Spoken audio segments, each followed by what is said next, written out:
نحمده ونصلي على رسوله الكريم اما بعد فاعوذ بالله من الشيطان الرجيم بسم الله الرحمن الرحيم يا ايها الذين آمنوا استعينوا بالصبر والصلاة ان الله مع الصابرين صدق اللہ العلی العظیم۔ سامعین اکرام، سورہ بقرہ کی آیت نمبر 153 کا درس چل رہا ہے، جس میں صبر کا بیان آپ حضرات نے سماعت فرمایا۔ آج کے درس میں نماز کا ذکر ہے۔ نماز بھی مصیبتوں کا بہترین علاج اور رحمتیں حاصل کرنے کا اعلیٰ ذریعہ ہے۔ نماز سے بدن کی صفائی، لباس کی پاکی، اخلاق پاکیزہ، آخرت کی الفت، دنیا سے بے رغبتی، اللہ تبارک و تعالیٰ سے محبت حاصل ہوتی ہے۔ لیکن شرط یہ ہے کہ حضور قلب کے ساتھ وہ نماز ادا ہو۔ جس طریقے سے مختلف دواؤں میں مختلف تاثیریں ہوتی ہیں، ایسے ہی نماز میں بھی یہ تاثیر ہے کہ وہ برائیوں اور بدکاریوں سے بچاتی ہے۔ اور جیسے کہ پہاڑوں کی ہوا تندرستی کے لیے مفید ہے، ایسے ہی مسجد کی ہوا ایمان کی درستگی کے لیے فائدہ مند ہے۔ نماز میں ایک خاص بات یہ ہے کہ یہ انسان کے دھیان کو بٹا دیتی ہے، یعنی دنیا سے ایک دم غافل کر کے اللہ تبارک و تعالیٰ کی طرف کو متوجہ کرتی ہے، جس سے انسان خوامخواہ کی دنیاوی غم بھول جاتا ہے اور فارغ ہو کر ایسا مسرور ہوتا ہے کہ پھر دل میں مصیبت کا زیادہ احساس نہیں ہوتا ہے۔ دیکھو، مصر کی عورتوں نے جمال یوسفی میں محو ہو کر انگلیاں کاٹ لیں اور انہیں بالکل تکلیف محسوس نہیں ہوئی۔ بجائے ہائے وائے کرنے کے یہ کہتی رہیں کہ ما ھذا بشر ان ھذا الا ملک کبیر، یہ بشر نہیں ہیں، فرشتہ ہیں۔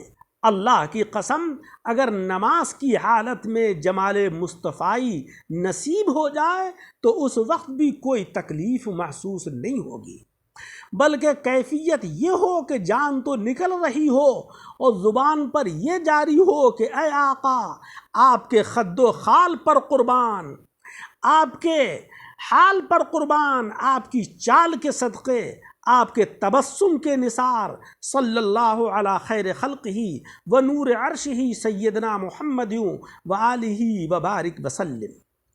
یہی نقشہ نماز کا ہے۔ نماز سے مراد اس آیت کریمہ میں نماز پنجگانہ ہیں، یا خاص ضرورتوں پر خاص نمازیں مراد ہیں۔ اگر پہلے معنی یعنی نماز پنجگانہ مراد ہو تو اس آیت کی تفسیر وہ حدیث ہے کہ حضور انور صلی اللہ علیہ وسلم نے فرمایا کہ جس کا دھیان نماز کی طرف رہے گا، ہمیشہ بجماعت مسجد میں نماز پڑھے، مسجد سے فوراً نہ نکل جائے، کچھ دیر بیٹھ کر جائے، تو اس کی حیات ایسی ہوگی کہ جس کے بارے میں اللہ تبارک و تعالیٰ فرماتا ہے، من عمل صالحا من ذکر او انثی وہو مؤمن فلنحیینہ حیاتا طیبہ۔ ایسے شخص پر یا تو مصیبتیں آتی ہی نہیں، یا آتی ہیں تو فوراً چلی بھی جاتی ہیں، اور اگر نہیں بھی جاتی تو دل میں ان مصائب کا اثر اس نمازی کے نہیں رہتا ہے۔ ان مصیبتوں پر اس نمازی کا دل ایسا تیرتا رہتا ہے کہ جیسے دریا کے اندر کشتی تیرتی ہے۔ مگر نماز ایسی ہونا چاہیے کہ اس میں کبھی تو خدا سے عرض و معروض ہو، جیسے ایاک نعبد، اے مولا ہم تیری ہی عبادت کرتے ہیں، اور کبھی جناب محمد مصطفیٰ صلی اللہ علیہ وسلم سے عرض و معروض ہو، جیسے اتحیات میں پڑھتے ہیں السلام علیک ایھا النبی، اے آقا علیہ الصلاۃ والسلام، آپ کی ذات گرامی کے اوپر اللہ کی طرف سے سلامتی نازل ہو۔ جب ہماری نماز اس طرح کی ہوگی تو پھر رنج و غم کا خیال کیسے ہو سکتا ہے؟ اسی لیے فرمایا کہ اے لوگوں، مصیبتوں میں صبر اور نماز سے مدد لو۔ اللہ تبارک و تعالی محویت کی نماز ہم سب کو نصیب فرمائے۔ احادیث شریف میں آتا ہے کہ آقا علیہ الصلاۃ والسلام کو جب کوئی معاملہ درپیش آتا تو آپ نماز میں مشغول ہو جاتے، تو وہ معاملات اللہ تبارک و تعالی آسانیوں میں تبدیل کر دیتا تھا، جس سے معلوم ہوا کہ نماز مشکل کشا ہے۔ نماز بہت سی قسم کی ہے۔ نماز پنجگانہ جو ہر مسلمان کے اوپر اگر وہ بالغ ہے تو اس پر فرض ہے، نماز جمعہ جو شہر کے لوگوں پر فرض ہے، نماز وطر جو سب پر واجب ہے، نماز عید جو شہر والوں پر واجب ہے، نماز تہجد یہ سنت مؤکدہ علی الکفایہ ہے، یعنی اگر شہر میں ایک بھی شخص نماز تہجد پڑھ لے تو وہ سب کی طرف سے جو ہے وہ کافی ہوتی ہے، اور اگر ایک بھی نہ پڑھے تو سب گناہگار ہوتے ہیں۔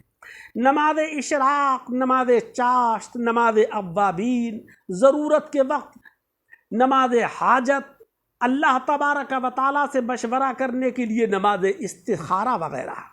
مگر جس کے ذمے فرض نمازیں باقی ہوں اس کی نفلی نمازیں قبول نہیں ہوتی ہیں۔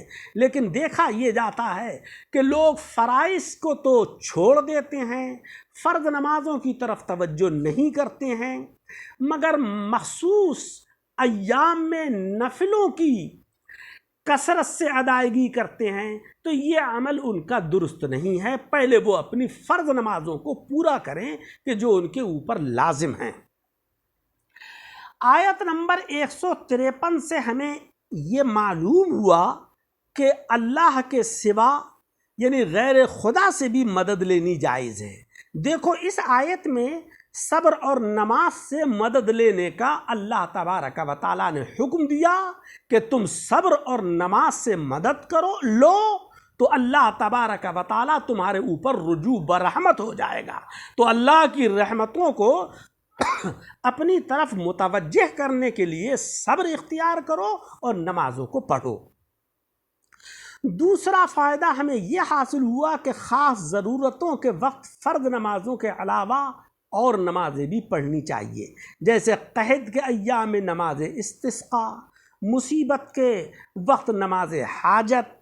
اور تیسری بات ہمیں یہ معلوم ہوئی کہ جب صبر اور نماز کی برکت سے مشکلیں آسان ہو سکتی ہیں تو بزرگان دین کے توسل اور ان کی دعاؤں سے بھی آسانی ہو سکتی ہے، کیونکہ ہماری صبر اور نماز سے ان کی دعائیں زیادہ قبول ہیں، کیونکہ وہ مقبولان بارگاہ الہی ہیں۔ اللہ تبارک و تعالیٰ سے دعا ہے کہ مولا رب العزت ہمیں پابندی کے ساتھ نمازیں ادا کرنے کی توفیق عطا فرمائے اور مصائب و آلام میں صبر و تحمل اختیار کرنے کی توفیق عطا فرمائے۔ عزیزوں، نماز کا خاص خیال رکھو، نماز کسی وقت بھی مت چھوڑو، کیونکہ اللہ تبارک و تعالیٰ کی بارگاہ میں ہر وہ نماز کہ جو ہم نے چھوڑ دی ہے اس کا حساب دینا پڑے گا، اور اگر ہم جواب نہیں دے سکے، ہماری نمازیں پوری نہیں ہوئیں، تو مولا رب العزت کے عذاب کے اندر ہم گرفتار ہوں گے۔ اس لیے میری آپ سے گزارش ہے کہ نمازوں کی پابندی کریں، اس سے بڑے فوائد ہیں، کیونکہ جو انسان نماز سے پابندی کے ساتھ پڑھتا ہے اس کا ظاہر بھی پاک و صاف ہوتا ہے، اس کا لباس بھی پاک و صاف ہوتا ہے، اور اس کے اوپر روحانی اثر ایسا پڑتا ہے کہ اس کا باطن بھی پاک اور منزہ ہو جاتا ہے۔ مولا تبارک و تعالیٰ بہت ساری برائیوں سے اس کو محفوظ کر دیتا ہے، اور جب انسان اللہ کی بارگاہ میں دن میں 5 بار حاضر ہوگا، اللہ کی بارگاہ میں دست دراز کر کے دعائیں کرے گا، تو مولا رب العزت یقیناً رجوع برحمت ہو جائے گا۔ لیکن نمازوں کے اندر خلوص ہونا چاہیے، اللہ کی رضا کا جذبہ اور شوق ہونا چاہیے، محض دکھاوے کے لیے نمازیں نہیں ہونا چاہیے۔ اللہ تبارک و تعالی مجھے اور آپ سب حضرات کو عمل کرنے کی توفیق عطا فرمائے۔ اس درس کو سن کر احباب پر شیئر کریں اور ہمارے یوٹیوب چینل دعوت حق درس قرآن کو لائک اور سبسکرائب کریں۔